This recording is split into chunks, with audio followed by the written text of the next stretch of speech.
Muy buenas tardes y muy buenas noches o muy buenos días, dependiendo de dónde se encuentren. Aprovecho para a quienes se nos estén uniendo para este panel darle la bienvenida a este tercer Congreso Americano de Mediación y en particular a este espacio en donde vamos a conversar sobre lo complejo de la prevención y en particular sobre estos dispositivos, estas herramientas que son los sistemas de alerta temprana. Estamos muy contentos por la masiva inscripción y registros, estamos superando los 5.900 inscriptos, entonces un agradecimiento y un saludo al Consejo Académico, a la Fundación Mediar, a don Leonardo Tarán por el espacio. Quiero presentarles a quien nos acompaña hoy, Rolando Luque Mogrovejo. Rolando es abogado, es licenciado en filosofía, es máster en protección internacional de derechos humanos de la Universidad de Alcalá de Henares, donde además yo también estudié. Tiene estudios de maestría en ciencia política en la Pontificia Universidad Católica del Perú, es profesor del Centro de Altos Estudios Nacionales, el CAENI, de la Pontificia Universidad Católica del Perú. Ha hecho su formación en teoría y gestión de conflictos sociales, tanto en el Alto Comisionado de Derechos Humanos de Naciones Unidas como en la Universidad George Mason de Washington. Él ha sido jefe de la Oficina Nacional de Diálogo y Sostenibilidad de la Presidencia del Consejo de Ministros y hoy es el defensor adjunto para la prevención de conflictos sociales y la gobernabilidad de la Defensoría. Él también ha sido encargado de diálogo en el Ministerio de Educación. Y me gusta decir siempre que Rolando tiene quizá por su condición de filósofo, quizá en parte por esa riquísima biblioteca que tiene ahí de fondo, pero tiene estas dos cualidades que no siempre están juntas, una capacidad de formulación y de conceptualización teórica de un intelectual, pero tiene una enorme experiencia acumulada. Y desde el campo de práctica hemos recorrido todo el crecimiento que tuvo la unidad que hoy Rolando dirige desde que era una unidad para conflictos sociales con 3 empleados hace casi 20 años hasta lo que es hoy la adjuntía. Entonces, darle una calurosa bienvenida a Rolando, agradecerle por haber aceptado el desafío. ¿Cómo estás, Rolando? Bien, Gastón, y mejor ahora de poder conversar contigo y saludar también a todos los participantes en el Congreso y agradecer mucho a los organizadores porque entiendo que es un éxito total y en estas circunstancias particularmente delicadas que vive el mundo, creo que hablar de diálogo, hablar de prevención, hablar de enfrentar la conflictividad y los nuevos retos que tienen los estados democráticos en el mundo es particularmente atinente. Bueno, si te parece, la idea es tener una conversación, si se quiere, relajada, recrear un clima intimista, eh, a pesar de que hay miles de personas que están asistiendo y otros tantos que luego bajarán el video. Yo tenía 3 o 4 preguntas para hacerte y después me gustaría tomar algunas reacciones de los asistentes que están muy activos en el chat. La primera, Rolando, como para romper el hielo, mirá la pregunta que voy a hacerte es, muchos de los conflictos sociales, de los episodios de protesta que estamos viendo en la región, en muchos de nuestros países, no solo no están pudiendo ser prevenidos, anticipados por instancias intelectuales o institucionales, instancias académicas, sino que los procesos de escalada son tan abruptos, son tan agudos, que para cuando la estatalidad reacciona, el daño en el tejido social, en la infraestructura, las pérdidas económicas, son muy, muy acentuados. Entonces, ¿qué sentís si es que sentís que está fallando? ¿Por qué desde afuera se percibe una capacidad de respuesta tan lenta? Creo que puede haber una falla original en la visión de la conflictividad social. Se le está entendiendo como casos aislados que pueden ser tratados de una manera particular, con las herramientas que se disponga a la mano. Generalmente es la muñeca política o recurrir a un personaje providencial que puede ser un sacerdote, un obispo, una persona con ascendiente en el lugar. Entonces, este tipo de intervenciones para tratar de resolver conflictos son precarias, son respuestas improvisadas y no se está percibiendo que el conflicto social tiene que ver directa o indirectamente con el funcionamiento general del Estado y del mercado. Es ahí donde uno puede detectar los descontentos, las insatisfacciones y el listado largo de demandas sociales que plantea la población. Entonces, yo diría que hay que sumar, por un lado, una perspectiva del conflicto, es decir, en la pizarra podemos diseñar unos planes magníficos, matrices, hojas de ruta para la implementación de políticas públicas, por ejemplo. Sin embargo, de pronto surge un conflicto que nos altera completamente esos planes y no tenemos capacidad para responder. Entonces, lo primero es instalar una perspectiva del conflicto en la gestión pública y en el propio ejercicio de la política en el Perú. Y lo segundo es más tecnológico, es decir, hay que dotar al Estado de una infraestructura para el diálogo y eso implica llegar a niveles de organización bastante altos. Es decir, podemos tener actos de prevención que nos den un relativo resultado, pero un sistema de prevención implica ya un nivel de organización más alto y una serie de componentes de los que podemos también conversar. Ahora, hay una cosa adicional, Gastón, si me permite. Cada vez es más rápida, digamos, la presentación de demandas sociales que las respuestas del Estado. Es decir, siempre vamos a ir un poco a la saga de la acción pública, ¿no? Y el tiempo entre que se conoce una demanda, que se originan las primeras protestas, el escalamiento a la violencia se ha ido reduciendo con el tiempo. Entonces, en algunos casos es explicable que los estados no tengan suficiente oportunidad de poder responder adecuadamente. Pero en otros casos sí se observa morosidad, se observa incompetencia y por consiguiente ahí es donde hay que analizar cuáles son esas debilidades para proponer e implementar esto que he mencionado, un sistema de prevención. Claro, pareciera que la institucionalidad está siempre corriendo de atrás. Rolando, como funcionario público, viejísimo funcionario público, si me permitís, pero también como jurista y como filósofo, eh, ¿qué pensás, digamos, que afecta la valoración que tienen nuestras sociedades sobre la prevención, sobre este concepto?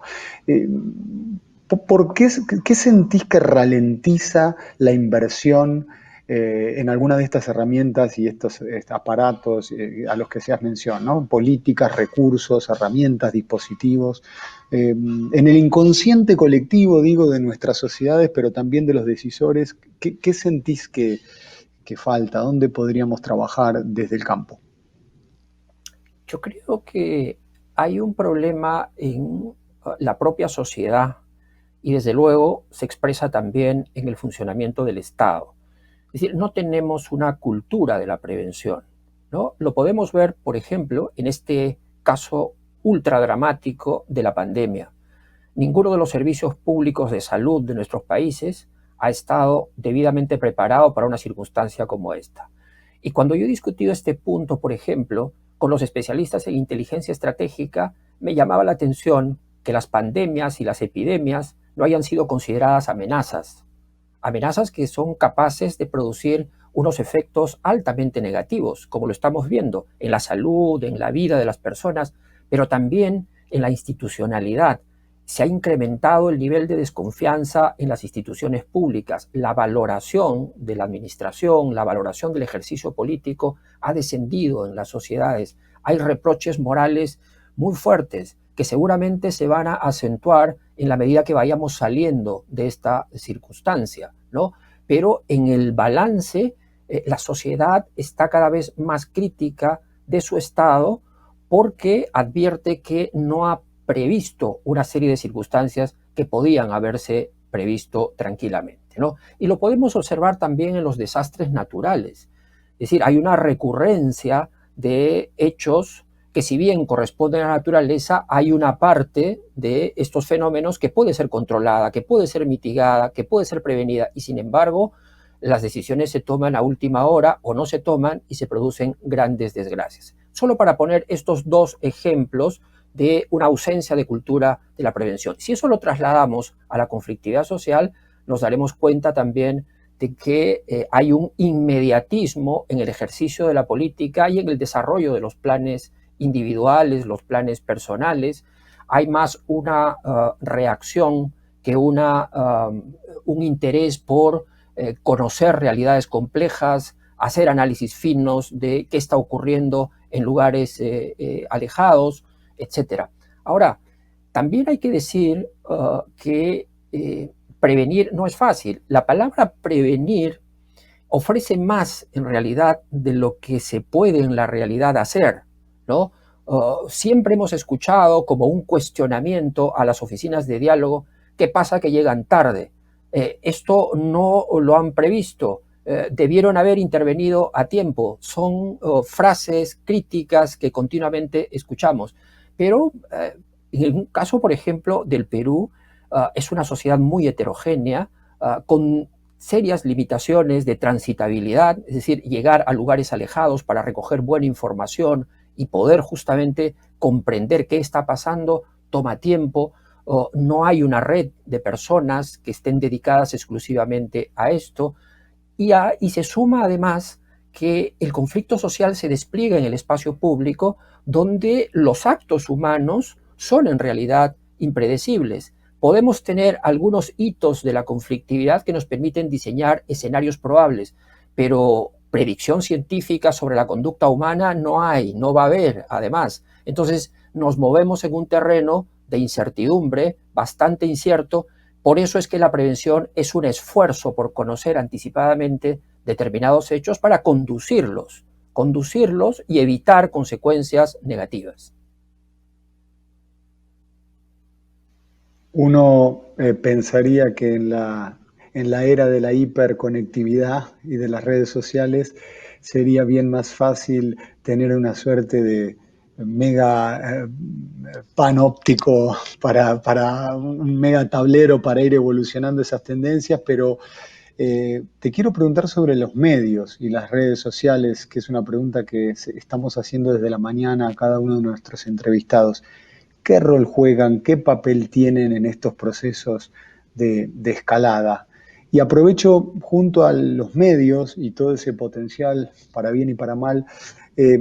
José Luis Montoto Guerrero nos pregunta también en el chat, eh, ¿cómo ves y en qué porcentaje algunos de estos procesos de escalada no tienen que ver con actores que pueden estar teniendo intereses en echar gasolina al fuego, por así decirlo, ¿no? Te pongo estos dos elementos: la violencia y la escalada utilizada políticamente o en beneficio político, y las redes sociales y los medios como elementos disruptivos y con los cuales el campo de práctica no tiene, digamos, una casuística a la cual recurrir, estimado Rolando. Ya, Gastón, tenemos sociedades cada vez más demandantes. El acceso a información se ha multiplicado y extendido. Y a pesar de que en un país como el Perú el acceso digital todavía es bastante bajo, no obstante ello, la información llega a muchos más actores de los que llegaba hace algunos años. Y eso tiene, desde luego, un doble efecto. Por un lado, uno positivo, de que la población está cada vez más informada, cada vez más exigente en la realización de sus derechos, no solamente en la declaración y en el enunciado jurídico que forma parte generalmente de todos los discursos y de las promesas políticas, sino las realizaciones concretas en la vida diaria. Como alguna vez escuché en Puerto Copa, en una ceremonia de reparación a la comunidad asháninca, uno de los jóvenes líderes ashánincas hizo uso de la palabra y, dirigiéndose a las autoridades que estábamos en aquel lugar, en la selva central del Perú, les dijo: ¿cuáles son esos derechos que me voy a llevar a casa o que nos vamos a llevar a casa? Es decir, le dio una dimensión muy concreta a los derechos, casi como parte de la canasta familiar. Es decir, basta de retórica jurídica, política, sino vengan, inviertan, modifiquen, cambien constructiva y positivamente la vida de estas personas. Entonces, los medios digitales son capaces de ayudar a generar protestas en cuestión de minutos. Puedes tener 200, 500, 1000 personas frente a un determinado lugar en muy poco tiempo. Sirve para dar línea y para cohesionar a un grupo, porque esos intercambios de mensajes progresivamente van generando una identificación entre ellos y con la causa que están defendiendo. Pero por otro lado también los medios de comunicación pueden sembrar una serie de datos y de informaciones muy cuestionables. Y los estamos viviendo de una manera muy dramática. Yo diría que en este momento el virus más temible y nocivo que circula en las sociedades son las fake news, que seguramente han sido ya tratadas en el Congreso y vienen siendo objeto de muchas investigaciones y debates. Porque además la fake news no es una simple mentira, es un montaje destinado a manipular la conciencia y a inducir a una determinada acción. En el Perú se ha manipulado la información en varias ocasiones y un poco empujado a la población a cometer actos ilegales, ¿no? Entonces estamos frente a una amenaza que hay que conjurar, pero las redes todavía no están suficientemente reguladas. En lo que sí podemos confiar es en lo que la propia sociedad ha sido capaz de generar. El fact-checking, por ejemplo, si la mentira es ostensible y se puede probar que es una falsedad, hay que decirlo públicamente y hay que difundirlo con la misma intensidad con que la mentira circuló, ¿no es cierto? Y por otro lado, ir enseñando al consumidor de información, al consumidor de noticias, que desarrolle un poco más su suspicacia, su perspicacia para distinguir entre lo que es una información falsa, que no tiene una fuente válida, de lo que es una información que vale la pena integrar a tu bagaje de conocimientos y a las posibles decisiones que vayas a tomar. Ahora, en relación a la pregunta del participante en el Congreso, que se refería a el escalamiento, si es que hay presencia de algunos actores particularmente problemáticos, ¿no?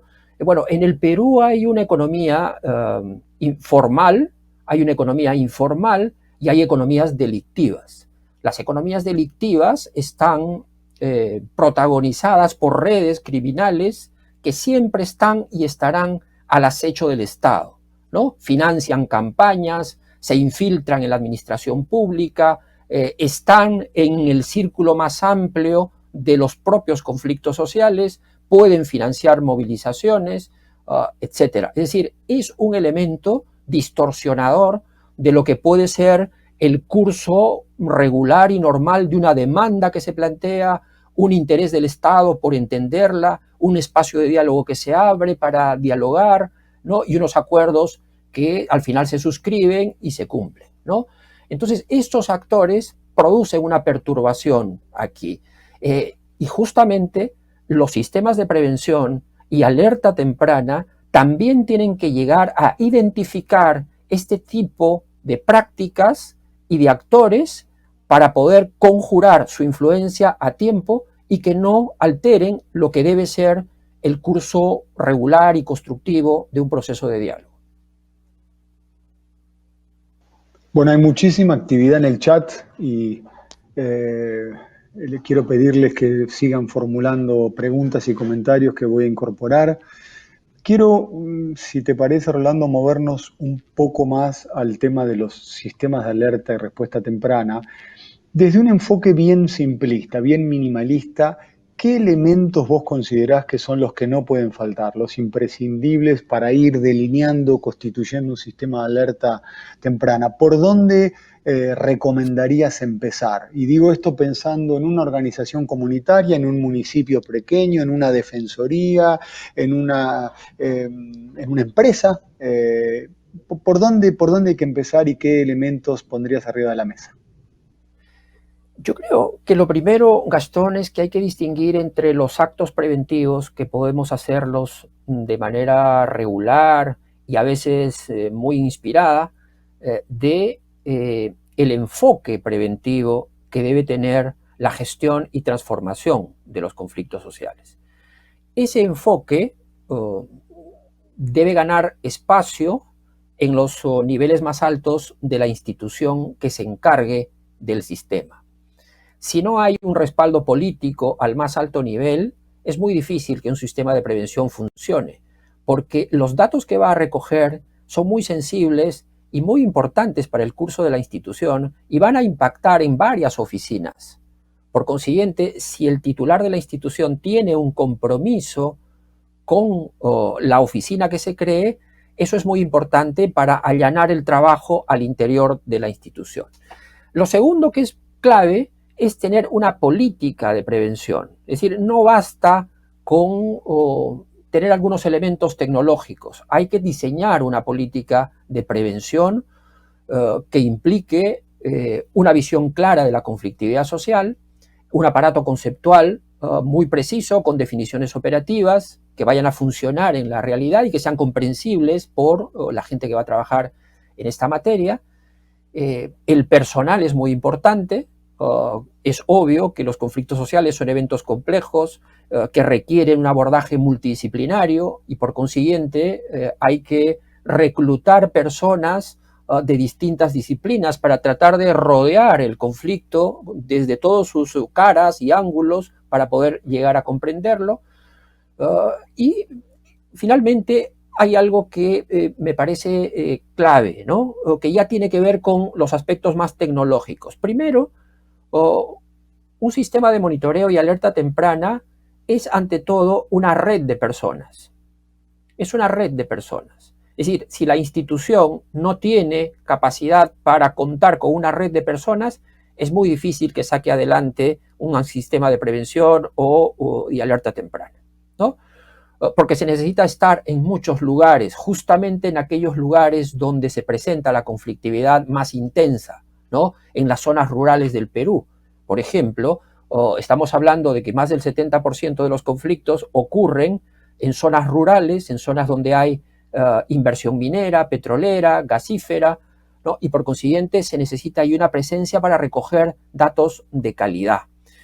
En segundo lugar, es muy importante un conjunto de indicadores que permitan recoger los datos que vas a necesitar para el análisis de cada caso, pero también para planificar la intervención de esa institución. Es decir, no es un observatorio únicamente.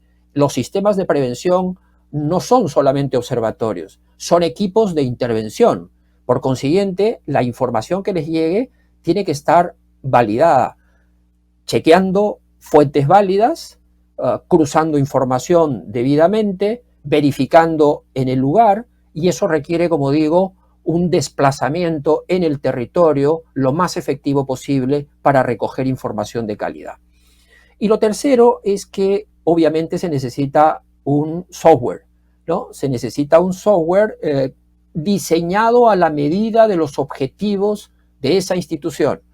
Si es una institución académica, tendrá unas tipologías de conflictos y unos indicadores propios, porque va a ser investigación de fondo, ¿no? Pero si es una institución que se ha propuesto intervenir en los conflictos sociales, entonces recogerá ciertos indicadores no solamente para comprender y conocer, sino para actuar, ¿no? Entonces, esa selección de indicadores tienen que estar en un software lo más sencillo posible, que permita que la información se almacene, fluya, que salgan reportes de distinta naturaleza y que también esos reportes puedan tener, si se decide así, un impacto público. Es decir, de allí van a salir las alertas tempranas que vayan a las entidades estatales, a las empresas y a las propias organizaciones sociales.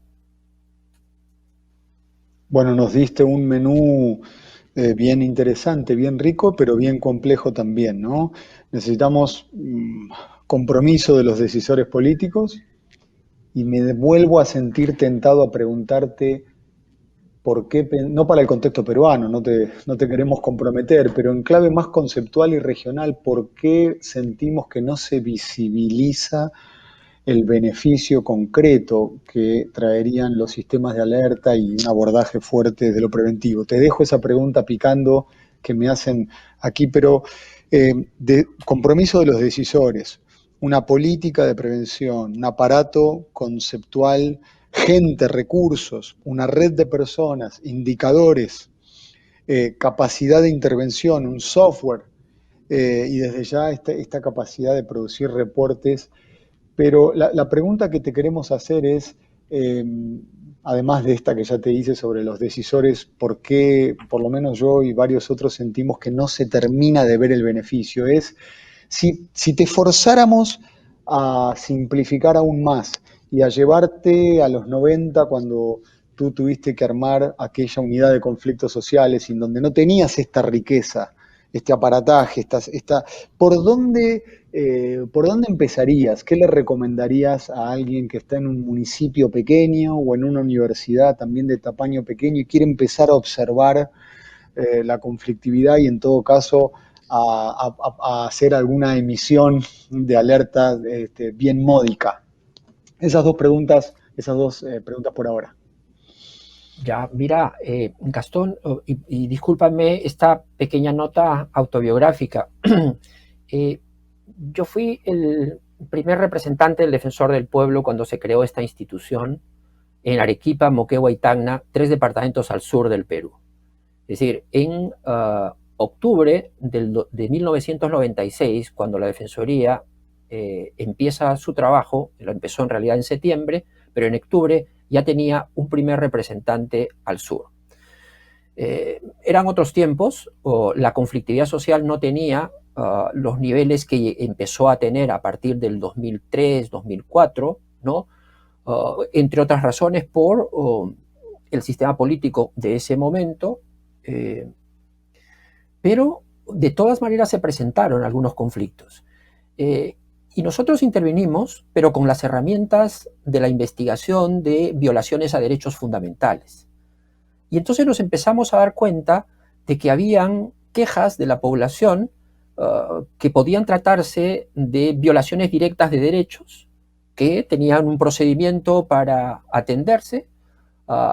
Habían otros casos en los que la Defensoría del Pueblo podía demandar a través de una acción de garantía de derechos fundamentales o presentar una acción de inconstitucionalidad, es decir, todo un aparataje de orden legal. Pero también habían algunos casos en los que la defensa no tenía esas características, sino que la defensa podía ser estratégica. Es decir, no me voy a pronunciar sobre el problema porque hay dos partes que están dispuestas a dialogar o a las que hemos convencido para que dialogue, y ellos van a ir produciendo su propia solución. Entonces la Defensoría no tendría por qué interferir allí, más bien convertirse en un promotor del diálogo. Entonces algo es estratégico cuando estamos valorando la finalidad más que el cumplimiento inmediato de un rol de pronunciamiento sobre una presunta afectación a un derecho. Desde luego que cuando la afectación al derecho es ostensible, muy marcada, la Defensoría del Pueblo tiene que pronunciarse. Entonces nuestro papel en el proceso de diálogo será un papel de defensa de ese derecho, ¿no? Pero generalmente colaboramos, promovemos el diálogo, lo mediamos o facilitamos especialmente en los primeros años. Entonces, eso fue lo primero que advertimos, que era absolutamente insuficiente contar con las herramientas de investigación en derechos humanos cuando lo que teníamos delante era no la afectación a un derecho, sino a muchos derechos, donde la institucionalidad había fallado, donde los aspectos económicos de la inversión para el desarrollo, la inversión en industrias extractivas, las relaciones entre un actor poderoso como una empresa minera que llega a un lugar además donde habitan de mucho tiempo atrás poblaciones, comunidades que no tienen un sistema de creencias similar, que ven con sospecha la actuación de la empresa o que además ven con expectativa también de que la empresa pueda traer beneficios para la población. Eso era completamente distinto, de una naturaleza mucho más grande, difícil de entender, y por consiguiente empezamos a dar pasos a investigar de qué trataba esto y cómo debía ser abordado, ¿no? Y ya cuando yo vengo a Lima, trabajo en la Comisión de la Verdad durante 2 años, la Comisión de la Verdad del Perú, y ahí tratamos justamente la violencia política, la violencia terrorista de más de 10 años, y entonces mi aproximación personal a esas lecturas y a esa experiencia en la toma de testimonios de víctimas de la violencia terrorista y de las violaciones a derechos humanos me fue dando una idea de que la conflictividad social podía ser tratada también con ese aparato conceptual más amplio que existía para tratar los conflictos armados internos o los conflictos internacionales, que ahí estaba un poco la base para enfrentar esta situación. Y eso fue lo que me llevó a introducir estas ideas. Felizmente fueron acogidas, un grupo de personas en la Defensoría aquí en Lima, nos fuimos encargando del tema, y los primeros pasos fue justamente convencer al defensor del pueblo de entonces para que creyera en este tema y en los procedimientos y las herramientas para tratarlo, ¿no es cierto? Entonces, si yo tuviera que darle un par de consejos a un municipio o a una pequeña defensoría del pueblo, ¿no? Le diría que lo primero es la convicción de que hay problemas complejos, que no se pueden tratar por procedimientos regulares ante las instancias judiciales o administrativas, ni se pueden improvisar respuestas. Hay que admitir la complejidad y tratar y lidiar con ella. Eso es lo primero. Lo segundo es que tiene que dotarse de un cierto aparato para que esto funcione, ¿no? Y allí las cosas pueden ser sencillas dependiendo de la amplitud. Y contesto tu primera pregunta porque viene a colación. Yo creo que no han percibido que los sistemas de prevención de conflictos son herramientas de gobierno que pueden servirle al gobernante para mejorar su comunicación con la sociedad, ahora que es tan intensa, ese ida y vuelta entre gobernantes y gobernados se ha tornado incesante, ¿no? Y además porque la estabilidad de un gobierno depende mucho de cómo maneja sus conflictos sociales, porque las crisis políticas en el Perú, como resultado de conflictos sociales, han derribado gabinetes enteros, han generado la renuncia de ministros, ¿no? Han provocado la disminución de la aprobación de los propios presidentes de la República, ¿no? Es decir, los costos del conflicto social son bastante altos en términos personales, en términos institucionales y en términos económicos. Tal cual, este fenómeno que contás aplicable al Perú, siento que se ha reproducido en toda la región, ¿no? Cómo a veces se queman miembros del gabinete que tienen que ir un poco de manera apresurada a desescalar, a entablar un proceso un poco improvisado de diálogo. Te quiero hacer una pregunta interesante que nos pone aquí Felipe Viveros, ¿no? Justo antes de que conversáramos nosotros había un panel sobre prospectiva y construcción de escenarios. Y él dice, el enfoque de prospectiva del panel anterior y este alerta temprana han de ser los que inspiren política y profesionalmente las llamadas oficinas o unidades de inteligencia creadas por gobiernos constitucionales, pero que se han mostrado o inútiles o siniestras. Sabemos que esta red de personas a la que hacías referencia te provee y provee a la Defensoría de un sinfín, de un flujo permanente de información pública, pero ¿qué hacer con las fuentes reservadas? Pensaba, ¿no, Rolando? Si a vos te llega una información de una fuente reservada sobre un potencial episodio en el que estén en juego la integridad de seres humanos, ¿cómo manejar ese dilema, esa dialéctica tan delicada? Si nos quieres compartir algo sobre esto. Después sigo haciéndote otras preguntas. Bueno, de algún modo y en sentido muy general, estas oficinas de prevención de conflictos hacen trabajo de inteligencia, pero utilizan fuentes abiertas. Yo prefiero un personal debidamente capacitado para detectar dónde está el dato indispensable para comprender un conflicto social que un agente encubierto o infiltrado en una determinada zona, ¿no? Las oficinas de prevención de conflictos no tienen necesariamente que enfrentar a ese lado oscuro y criminal que hay en las sociedades. Para eso está justamente el sistema de inteligencia nacional que trabaja de la mano con las fuerzas del orden y con el Ministerio Público. Ese es el lado penal criminal que puede estar presente en un conflicto social. Yo prefiero confiar en lo que los comisionados de la Defensoría del Pueblo en las 38 oficinas que tenemos a nivel nacional nos transmiten al sistema de gestión de la información de la Defensoría del Pueblo. Aplicamos una ficha todos los meses para llenar la información y lo hacemos desde marzo del 2004. Es decir, la Defensoría del Pueblo tiene la base de datos más completa de la conflictividad social en el Perú. Estamos hablando de 1.231 casos debidamente registrados con la información fundamental, básica, que debe conocerse sobre cada caso, ¿no? Entonces, la calidad de la información, que es en lo que debemos preocuparnos, y la oportunidad con que ésta llega, depende sobre todo de la capacitación de esa red de personas de la que hemos hablado. Desde luego que excepcionalmente en el Perú, un informe confidencial que provenga de inteligencia puede sernos de utilidad, sin duda, ¿no? Pero no mantenemos con el servicio de inteligencia una relación frecuente. Clarísimo, Rolando. Mira, mi siguiente pregunta, volvemos un poco al campo conceptual y te voy llevando conforme aparecen los mensajes en el chat. Son muy raras las oportunidades en las que tenemos la oportunidad de tener a alguien que estuvo, por así decirlo, de los dos lados del mostrador.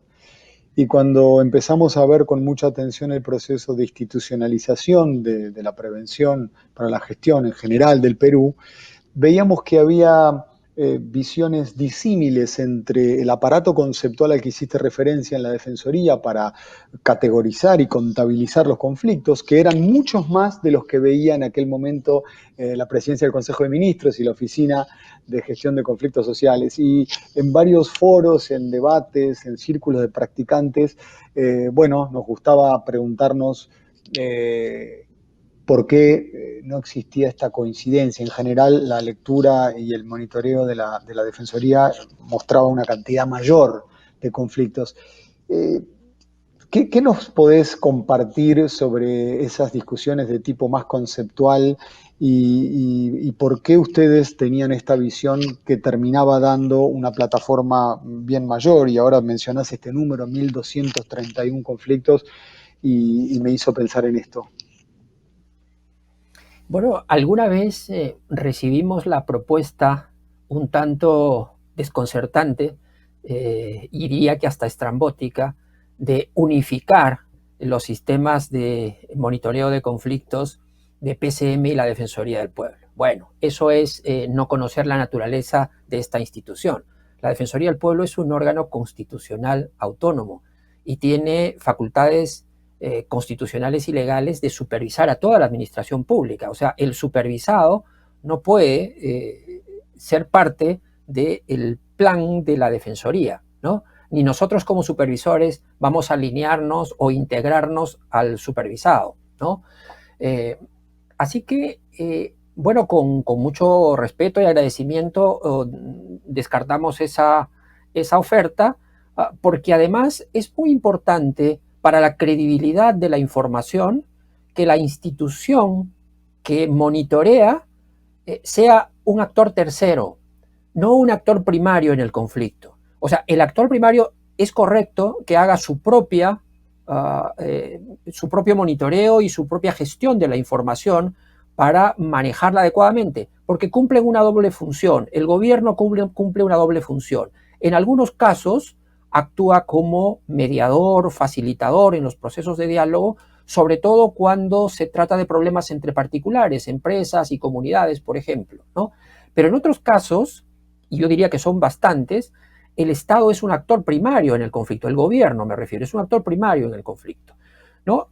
Y un actor primario en el conflicto monitorea la conflictividad también, incluyendo sus propios intereses, su propia visión y sus propios objetivos.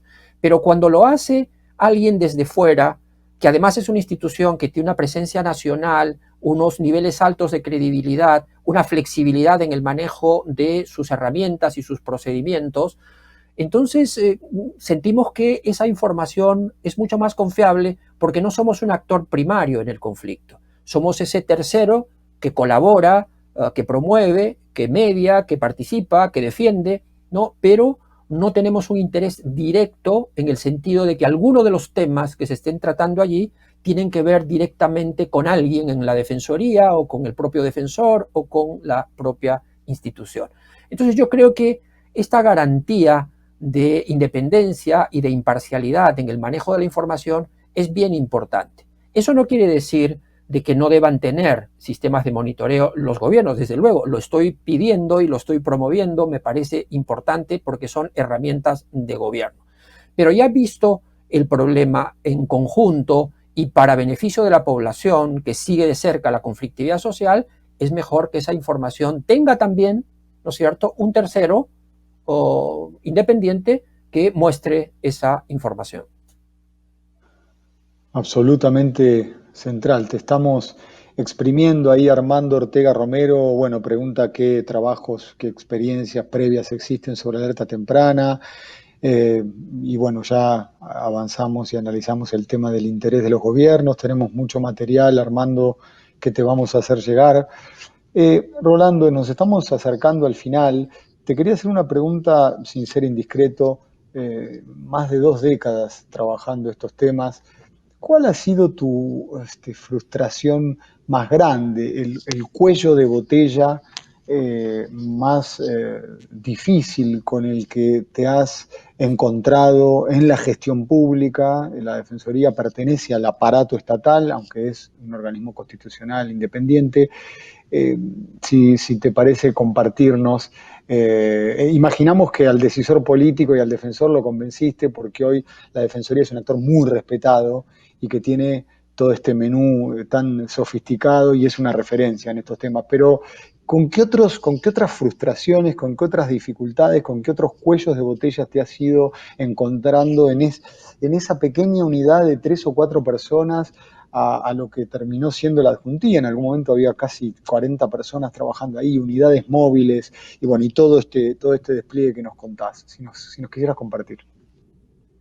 Bueno, Gastón, en la Defensoría, bueno, yo llevo tantos años y una de las cosas que aprendemos en esta institución es que es nuestro deber ser optimistas.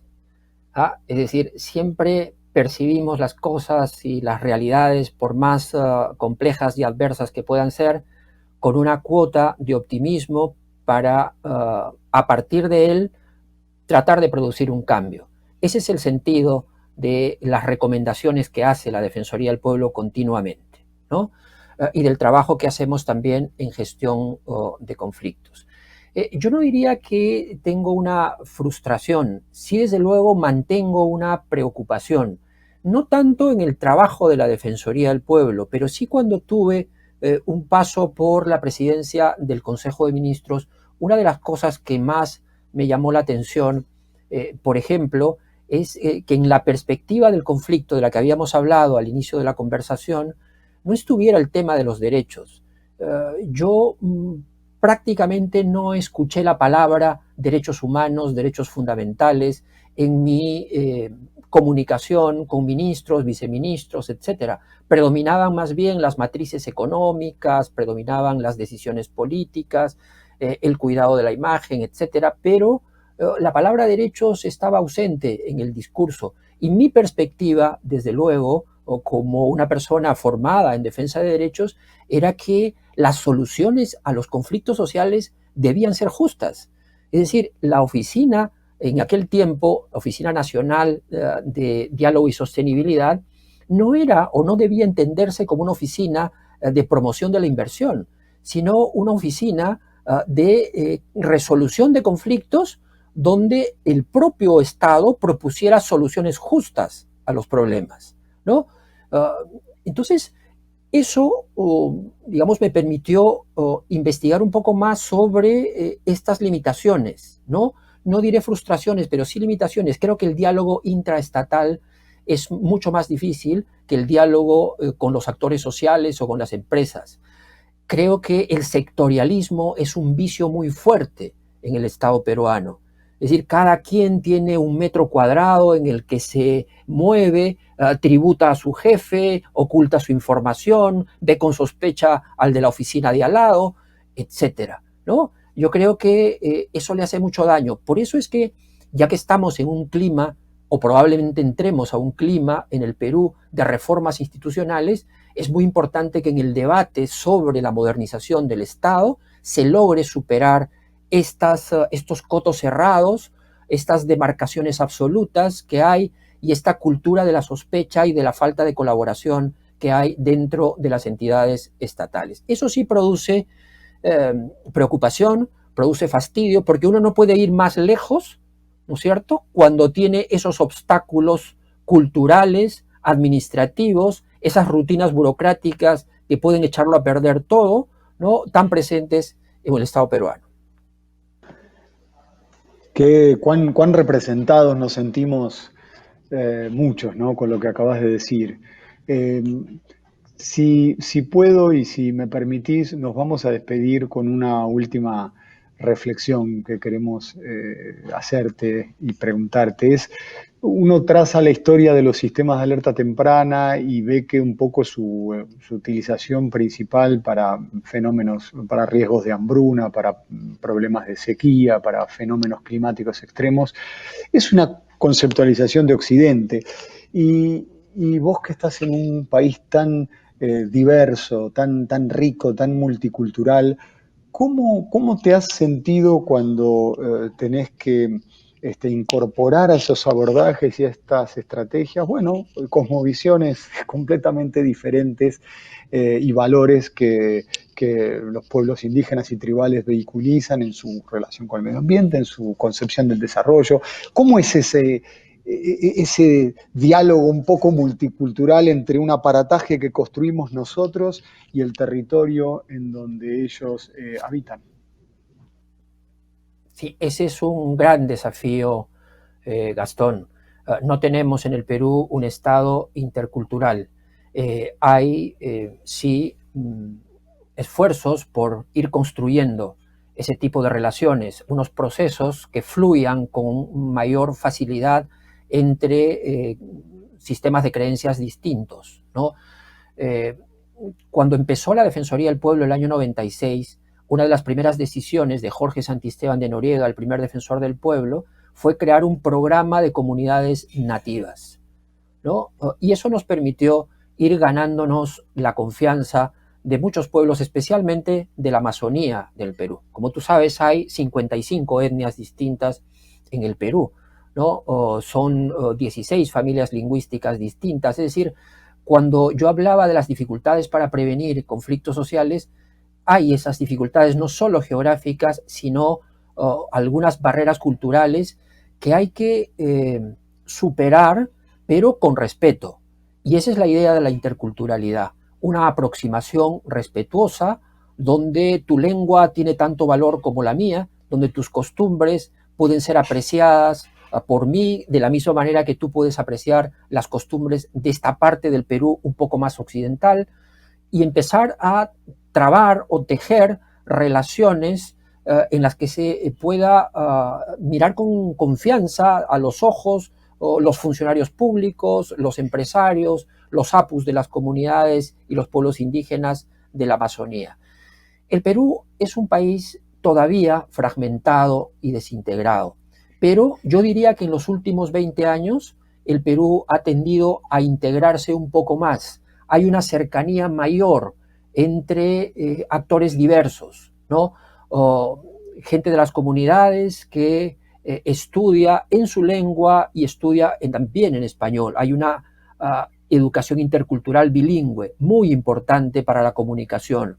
Llegan a estudiar a las universidades, comercian con las ciudades, hay una interacción mucho mayor, llegan delegaciones a Lima para tener reuniones de trabajo, esas reuniones son en español, en algunos momentos en su propia lengua, sí, y los estados, ahí descubrimos que no están preparados lo suficientemente para interpretar esas lenguas, ¿no? Y tienen todo el derecho a hablar en su propia lengua, ¿no? Entonces, son una suma de desafíos, pero sobre todo, si tenemos respeto por esas comunidades y esas comunidades deciden vivir a su manera y con sus creencias y costumbres, sin embargo, el Estado peruano no puede dejar de prestar un conjunto de servicios fundamentales: agua, saneamiento, educación y salud de calidad, seguridad, ¿no? Alimentación para las circunstancias difíciles, ¿no? Resolver problemas de cambios climáticos abruptos que van afectando